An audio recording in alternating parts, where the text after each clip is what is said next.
Bismillahirrahmanirrahim. Assalamualaikum warahmatullahi wabarakatuh. Perkenalkan, saya Naifah Duna Ibon dengan NIM 20060015 dari Prodi Ekonomi Pembangunan Fakultas Ekonomi Universitas Negeri Padang. Baiklah, pada kesempatan kali ini saya akan mempresentasikan bisnis plan saya, yaitu bola-bola ubi rainbow atau saya singkat dengan Bobobo. Business plan ini merupakan tugas mata kuliah pengantar kewirausahaan dengan dosen pengampu Bapak Halkadri Fitra.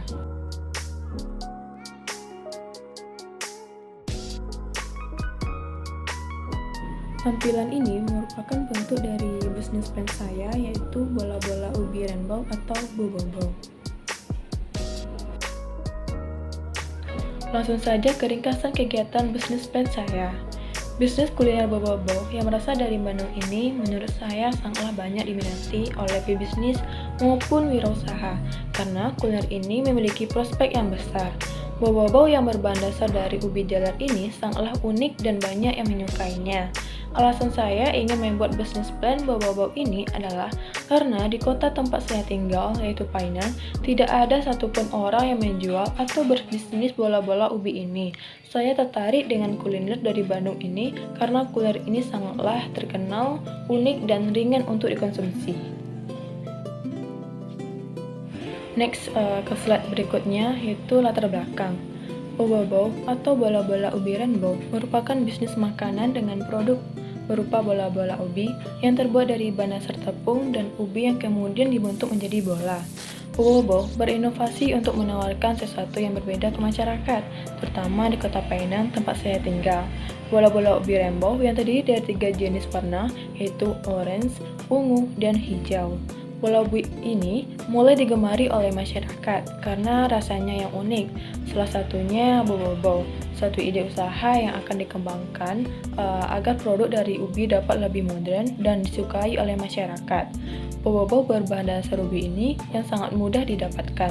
Akan tetapi, masyarakat kurang akan pengolahannya, sehingga tidak menyadari bahwa ubi ini jika diolah menjadi kue yang menarik dapat memiliki harga jual yang cukup tinggi. Berikutnya, visi, misi, dan tujuan. Pertama, visi, menjadikan makanan tradisional menjadi yang utama.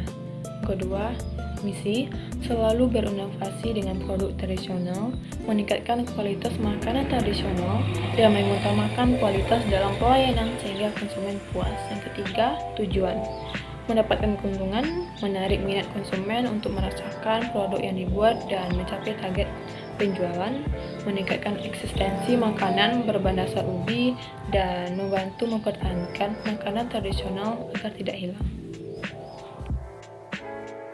Selanjutnya, gambaran bisnis. Bobobo atau bola-bola ubi rainbow ini merupakan camilan yang terbuat dari bahan dasar tepung dan ubi yang kemudian dibentuk menjadi bola. Bola ubi ini dijadikan bentuk bola, kemudian di dalamnya terdapat berbagai rasa. Bola-bola ubi rainbow yang terdiri dari 3 jenis warna, yaitu warna orange, ungu, dan hijau. Jenis isiannya seperti es krim, coklat, dan keju. Tak hanya itu, Bobobo juga menjual bola ubi yang original yang berwarna orange dan tanpa isi. Hal ini dimaksudkan agar konsumen juga dapat merasakan bola ubi dengan cita rasa yang asli. Berikut merupakan profil usaha dari bisnis plan saya. Nama usaha, bola-bola ubi rainbow atau Bobobo. Nama pemilik, nama saya sendiri, Naifah Duna Ibon.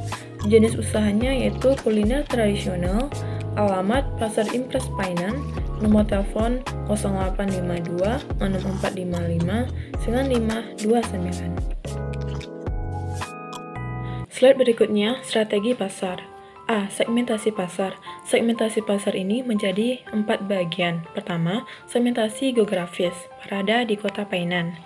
2. Segmentasi demografis, anak-anak hingga dewasa dan kalangan menengah. Ketiga, segmentasi psikografis, ditujukan untuk segala usia dari mulai anak-anak hingga dewasa, terutama kaum milenial yang selalu mengikuti tren makanan, yang mana bola ubi juga merupakan makanan yang unik. Yang keempat yaitu segmentasi perilaku. Bobo-bobo ini dapat disegmentasikan dengan adanya tingkah laku yang berbeda dari konsumen, yaitu ada yang membeli karena baru melihat cemilan jajanan pasar tradisional ini dan unik, dan ada juga yang membeli karena produknya memang memiliki rasa yang enak. B. Targeting. Target pasar adalah para semua kalangan masyarakat setempat, anak-anak, dan kaum milenial. C. Positioning. Agar produk ini mudah dikenali oleh masyarakat, saya berinovasi dengan cara menambahkan bahan baru yang membedakan makanan ini dengan yang ada. Bahan yang penulis tambahkan yaitu seperti es krim, coklat, keju, sehingga tampilan lebih menarik, rasa lebih unggul, dan kualitas sangat baik, sehingga konsumen dapat mengenali dengan mudah produk ini. Next ke slide berikutnya yaitu analisis produk atau 4P. Pertama, produk. Brand, bola ubi bobo-bobo. Quality, no bahan pengawet. Packaging, kertas cup. Yang kedua itu price. Harga yang ditawarkan untuk satu pieces bobo-bobo yang ada isian es krim, coklat, dan keju yaitu seharga Rp2.000. Sedangkan untuk bobo-bobo kopong atau tanpa isi yaitu seharga Rp1.000 per pieces. Yang ketiga yaitu place atau tempat, yaitu tempatnya pinggir jalan raya, tempatnya di Pasar Impres Painan.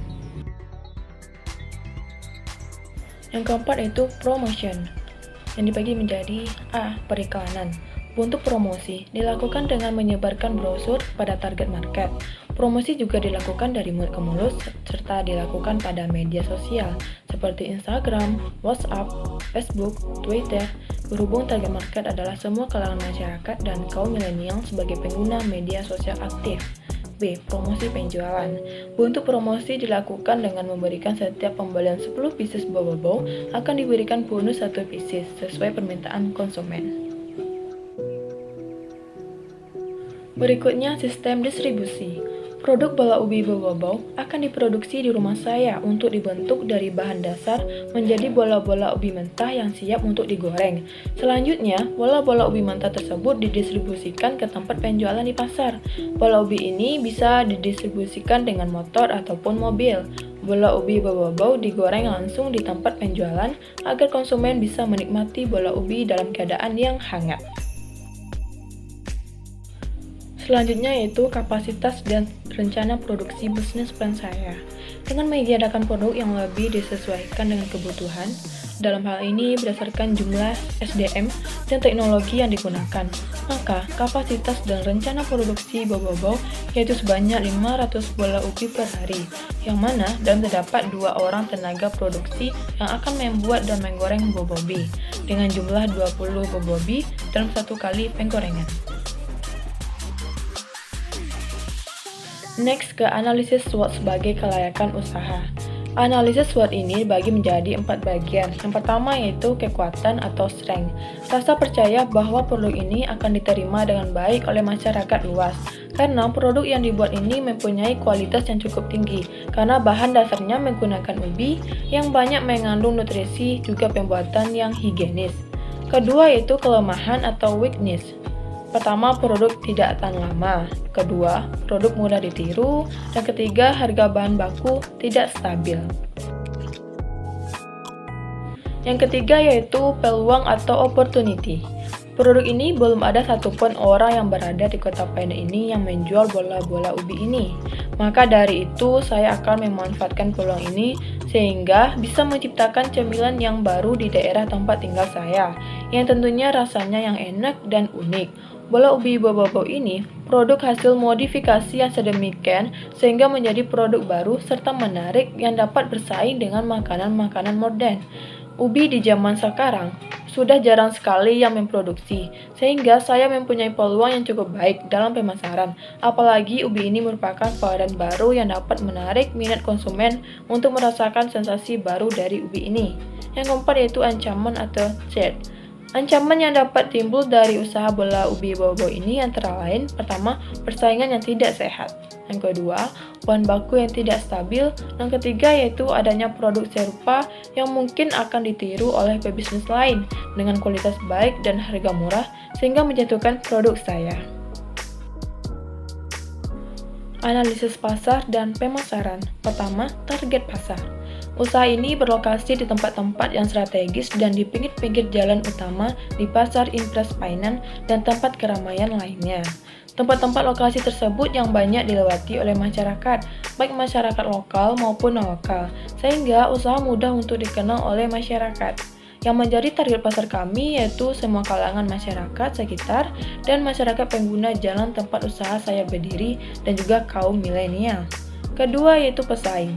Belum banyak orang berpikir untuk membuat bola-bola ubi dengan berbagai macam isi dan penampilan yang menarik, sehingga dapat dikatakan pesaing belum ada di tempat saya.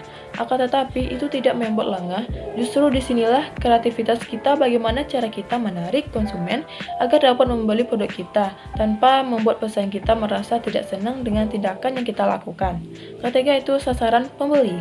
Dalam menjalankan usaha ini, sasaran pembelinya yaitu mencakup semua kalangan masyarakat, baik kalangan bawah, kalangan menengah, dan kalangan atas.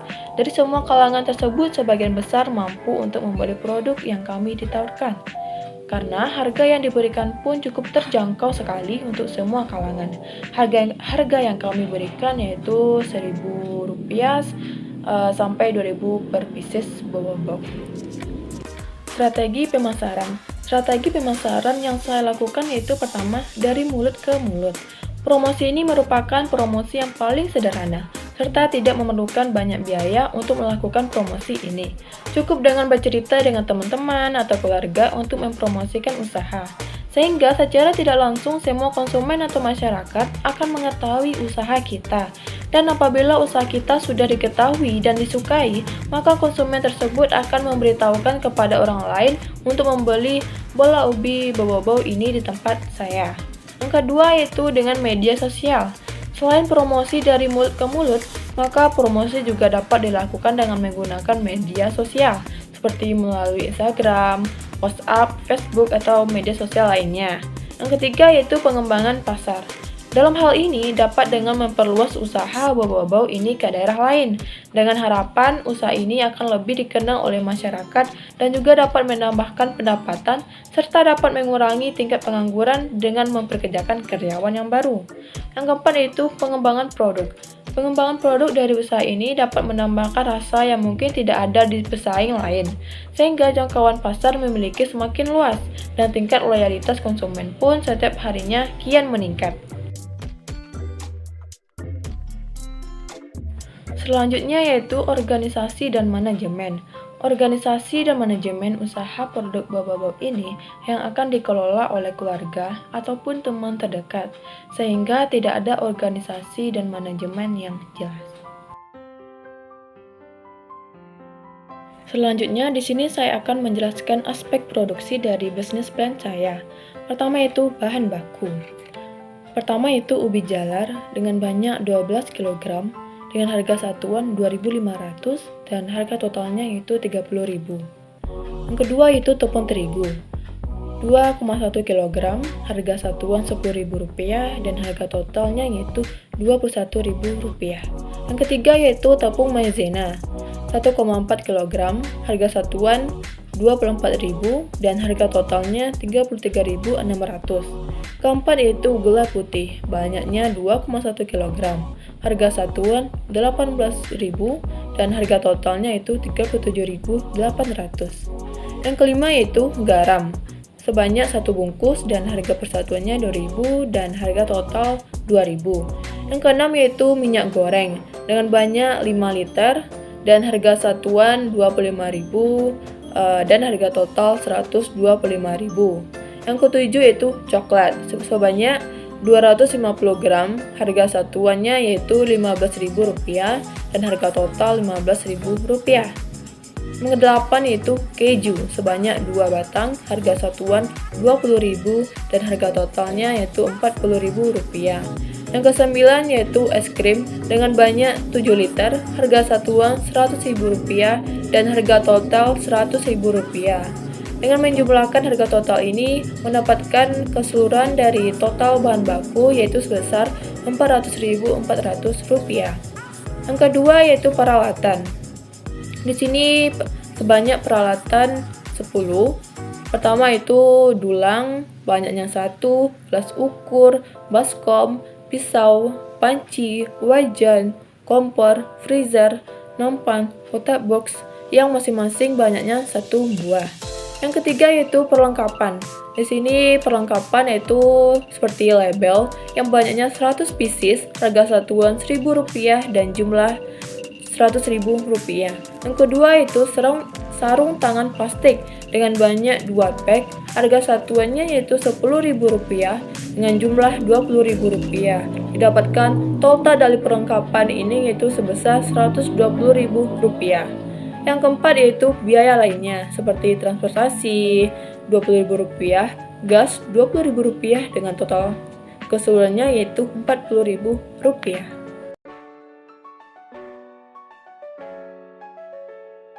Berikutnya saya akan menjelaskan aspek permodalan atau rencana anggaran.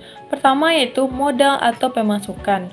Total biaya sama dengan bahan baku ditambah perlengkapan ditambah biaya lain-lain. Bahan baku didapatkan sebesar Rp400.400 dan perlengkapan sebesar Rp120.000 dan biaya lain-lainnya yaitu Rp40.000 dengan total Rp564.400 per hari. Jika dihitung per bulan yaitu sebesar Rp16.932.000 per bulan. Total pengeluaran yang digunakan dalam satu kali produksi yang menghasilkan 500 produk dengan modal pengeluaran sebesar Rp564.400. Yang kedua itu penentuan harga jual. Di sini saya akan menjelaskan harga pokok produksinya, yaitu didapatkan total biaya per hasil produksi sama dengan Rp564.400 dibagi 500 didapatkan sebesar Rp1.128,8 per piecesnya. Kemudian harga jual, harga pokok plus laba yang diinginkan, yaitu sebesar Rp1.128,8 ditambah Rp1.000 sama dengan Rp2.128,8 atau dibulatkan menjadi Rp2.000. Jadi harga jualnya yaitu Rp2.000 per pieces. Yang ketiga yaitu perhitungan laba atau rugi. Laba didapatkan dengan hasil produksi dikali harga jual dikurang dengan modal, yaitu 500 dikali Rp2.000 dikurang Rp564.400 sama dengan Rp1.000.000 dikurang Rp564.000 dan didapatkan hasilnya Rp435.600 per hari. Jika dihitung dengan bulan, yaitu didapatkan sebesar Rp13.068.000 per bulannya. Berikutnya persentase laba, didapatkan dengan laba dibagi modal dikali 100%. Labanya yaitu sebesar Rp435.600 dibagi modal Rp564.400 dikali 100% didapatkan yaitu 77,17%. Jadi, persentase dari laba bersih yang didapat dalam satu kali produksi yaitu 77,17%. Slide terakhir yaitu bagian penutup. Dengan membuat produk ini, diharapkan dapat dikenal lebih luas atau lebih dalam oleh masyarakat bahwa makanan tradisional yang berbahan dasar dari ubi ini sangatlah unik dan sangat lezat, dan juga untuk mencari peluang bisnis yang baik dan bermanfaat yang dibutuhkan oleh masyarakat. Saya sangat mengharapkan produk yang dibuat dapat diterima dan dapat disenangi oleh para konsumen dan tertanam di benak masyarakat luas. Baiklah, mungkin hanya itu saja yang dapat saya jelaskan dari presentasi bisnis plan bola-bola ubi rainbow atau bow-bow saya. Terima kasih telah menonton video saya dan terima kasih banyak kepada dosen pengampu mata kuliah pengantar kewirausahaan Bapak Halkadri Fitra, SEMMAK, dan jika ada kesalahan saya minta maaf dan saya tutup dengan wassalamualaikum warahmatullahi wabarakatuh.